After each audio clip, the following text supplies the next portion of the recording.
ओए सुनो, आज जिस लेडी को मैं इंट्रोड्यूस करवाने लगी हूँ ना, उसका नाम है मुर्गी बल्कीस।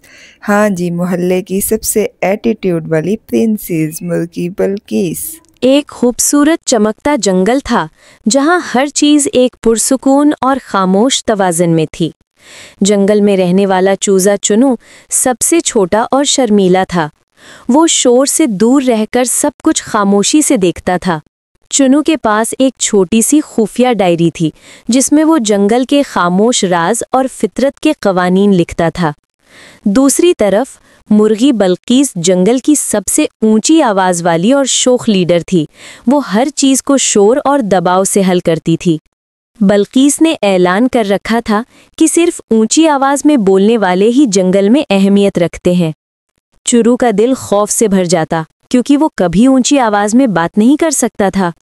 बल्कीस ने एक नया बड़ा ऐलान किया, हर किसी को ऊंची पहाड़ पर जाकर जोर से चीखना है ताकि उनकी अहमियत साबित हो।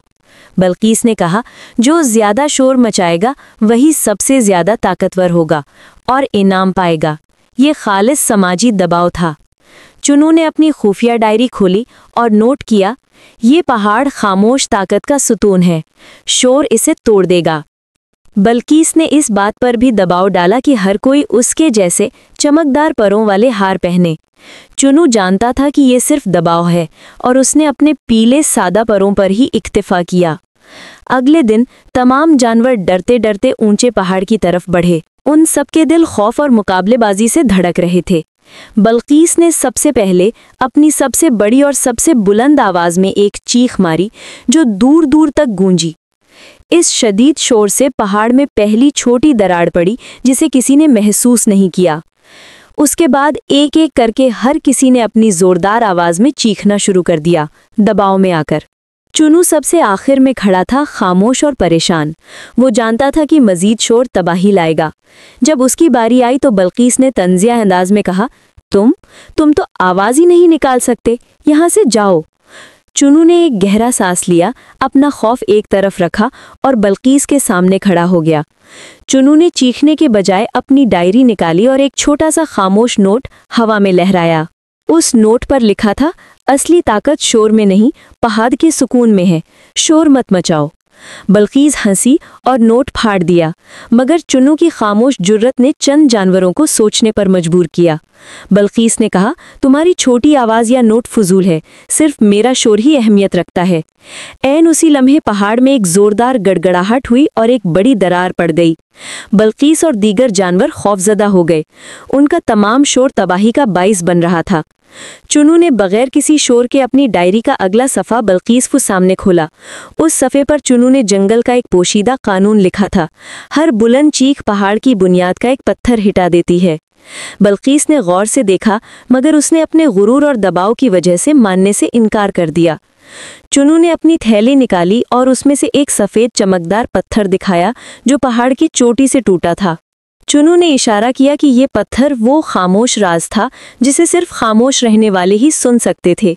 बल्कीस ने इस पत्थर को देखा और उसे याद आया कि ये सिर्फ एक खास किस्म के पुराने पुरसुकून परिंदे इस्तेमाल करते थे। बल्कीस का सारा गुरूर टूट गया।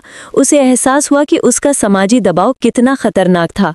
वो सारे जानवर जो चुनू की खामोशी पर हंस रहे थे, अब उसके सामने मदद के लिए खड़े थे। चुनू ने फिर भी एक लफ्ज़ नहीं कहा। उसने सिर्फ अपनी डायरी में एक नया पैगाम लिखा। नोट पर लिखा था, शोर को मत ठहराओ, सिर्फ खामोश हो जाओ, सुकून पहाड़ को जोड़ देगा। चुनू के खामोश हुक्म पर सब जानवर मुकम्मल तौर पर साकित हो गए। एक पिन की भी आवाज़ नहीं थी। बल्कीस भी, जिसका बोलना जिंदगी था, पहली बार पूरी तरह खामोश हो गई और अंदरूनी सुकून को महसूस किया। सुकून ने पहाड़ को एक तरह की तवानाई दी। दरारें आहिस्ता आहिस्ता भरने लगीं। खामोशी ने शोर की तबाही को रद्द कर दिया और जंगल का तवाज़न दोबारा कायम हो गया। बल्कीस ने शर्मिंदगी से अपने गोल्डन हार को तोड़ दिया और चुनू के सामने झुक गई। बल्कीस ने कहा, चुनू, तुम्हारी छोटी खामोश आवाज़ मेरी सारी बुलंद चीखों से ज़्यादा ताकतवर निकली। चुनू ने कोई जवाब नहीं दिया, बस मुस्कुराया और अपनी डायरी बल्कीस को थमा दी। बल्कीस ने डायरी में लिखा, खामोश हीरोज़ की कद्र करो, वो शोर मचाने वालों से ज़्यादा जानते हैं। चुनू ने बल्कीस को एक नया, सादा मगर मजबूत गले का हार दिया जो कि खामोश सच्चाई की अलामत था। बल्कीस अब भी लीडर थी, मगर उसका अंदाज बदल गया। वो ज्यादा सुनती और कम बोलती थी। चूनू जंगल का खामोश हीरो बन गया और उसकी आवाज को बगैर शोर के सबसे ज्यादा सुना जाता था। सब ने सीखा कि समाजी दबाव सिर्फ एक इम्तहान है जिसे सिर्फ अंदरूनी सुकून से जीता जा सकता है। बल्कीस ने चूनू की मदद से एक नया खामोशी का कानून बनाया, जो कि जंगल का सबसे मजबूत कानून था। जंगल का तवाज़ुन हमेशा के लिए महफूज हो गया, उस छोटे से चूजे की नाकाबिले शिकस्त खामोशी की बदौलत। चूनू अब भी खामोश रहता था, मगर उसकी आंखों में बड़ी कामयाबी की चमक थी। और यूं ही चूनू और बल्कीस की खामोश सच्चाई और अंदरूनी सुकून की एक और सबक आमोज कहानी खत्म हुई।